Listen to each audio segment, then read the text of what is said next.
Hey guys, this is from the Freedom Outpost. Democrats and Republicans uniting on the red flag gun laws. Zoom this in here for a minute so you see the date. December 16, 2018. This is passing these laws and eliminating our rights to due process is a clear violation of the Constitution, let alone giving the Attorney General the power to fund it with our money. People need to awake to the fact that the Democrats and Republicans are uniting on this issue, and the events of any of these laws pass under the guise of bringing the country together to all make us safer. Yeah, it's getting unraveled quickly. Too many Americans are sitting comfortable and ignorant in a state of utopia, you know. Yeah, Senator Lindsey Graham joined forces with Senator Richard Blumenthal to introduce a red flag gun restraining order bill in the Senate. Senator Rubio has planned to introduce one similar to the Representative Susan Brooke that would give the U.S. Attorney General the power to give grants, taxpayer-funded grants, to pass their own red flag laws ever since President Trump sat next to Dianne Feinstein on live TV and expressed his support for taking guns from people deemed to be a threat to themselves or others before being afforded due process. States have been passing their own red flag laws at an alarming rate with the encouragement of Trump's White House. I'm telling you, I'm a Trump supporter. Well, you know, I give credit where it's due, and it's not due here. You don't know who this guy is. You didn't know who Obama was either.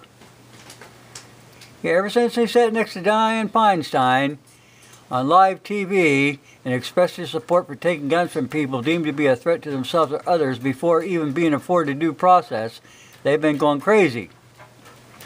The concept behind the red flag law is a simple one. Seems to be a common sense solution to the public, but it's not true. Under these laws, a family member or law enforcement agency has the power to file for an extreme risk protection order without an individual being aware of it. Now, the other day, we had an episode there in Vermont where two kids were going to maybe have mass shooting in a school, and the one kid says, "Well, yeah, my uncle has guns. We'll go over there and steal his guns."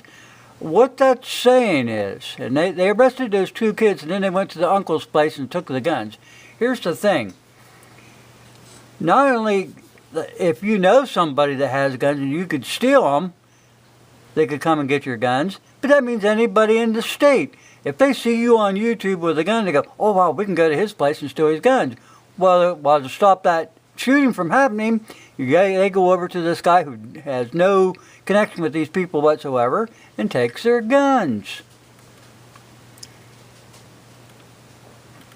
I'm telling you people, these red flag laws are just ripe for abuse, and their burden of proof shifts from the accuser to the accused, completely eliminating due process. Their words, "a danger to themselves or others," leaves a broad open space for interpretation by law enforcement. Like I said, it can be interpreted a different way. They can say, well, okay, mental health. Under the guise of mental health, you know, it's like the United Nations when they started that thing about smoking. You know, we got to ban smoking. There's things going up all over the United States about smoking.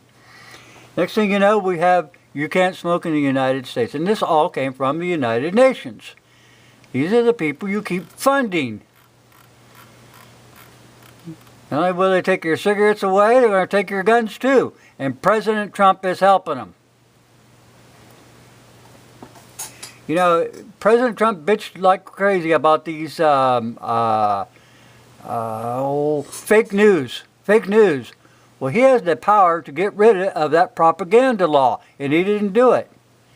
When Obama replaced all those generals and admirals, that bad purge that they had, all right, that's putting these Democrats into military power. Well, Trump also had the authority to go back and change that and get rid of those people. He hasn't done it. And you trust this guy. You better start waking up, people. They need to do away with case law, get back to the Constitution. Because in case law, you're all lumped under that same case law. No matter what. Well, the judge says, well, it happened in this state. It don't matter because the gun, it states in here, some judge said at one time, well, you're not allowed to have guns, so you're not allowed to have guns. That's wrong. You got to get back to the Constitution.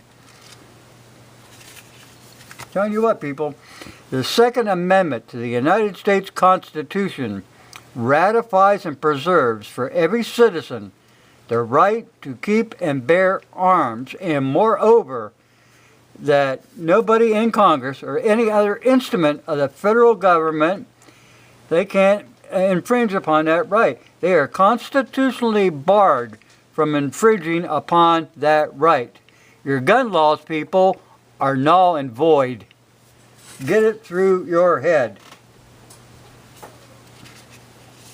Never accept the government infringing upon any of your freedoms as necessary or justified. Tell you what, people, you don't understand. The contract is the Constitution is a legal contract. They have to abide by that legal contract. They can't go running around and making this law and that law and saying it's constitutional because their so-called constitutional lawyers went to school and they didn't study the Constitution. They only studied what other judges said about it, making the judge the law unto themselves. The judges have been accruing power for a long, long time, probably since about 1850 or 1860. They've been gaining all kind of power because of this. Case law is no good. It should not be used in the United States of America. You've got to go by the Constitution, which is the supreme law of the land. Every state that joined the Union vowed to uphold the Constitution of the United States and go by its laws. They can't go running around. There's this thing about, oh, well, state law. State law is fine to a point to where it starts infringing upon the Constitution. The Constitution is the supreme law of the land. Now, I'm really worried about this red flag law because, like I said, basically what they're saying is, well, people, you know, we've got a problem here, and you know, you have these gun get-togethers, you know, where they sell stuff during the year. They might have a couple different ones, but they could go to these places and say, well, we're going to confiscate all these guns because Susie and Jeff down the street here, you know, they have mental illness, and they might come and steal your guns. And they can, under the guise of mental illness, they could take those guns. It's getting way out of hand. We are at extreme risk unless we get this thing off the books. It has no business being there. We've had mental illness for years.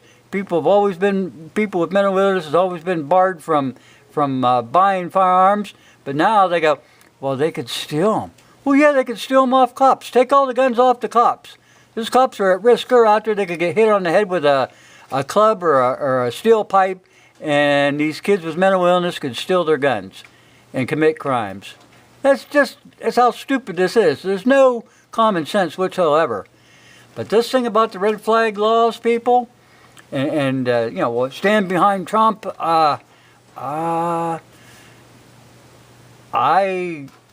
Since that day that he said, well, we'll take their guns first and then due process later. When he did that, that's when I burned his T-shirt. No president of the United States who says he's for the Second Amendment turns around and does something like that, even under the guise of, oh, he's a great negotiator. He was only negotiating. Bullshit. I call bullshit. You watch this guy. Thanks for watching.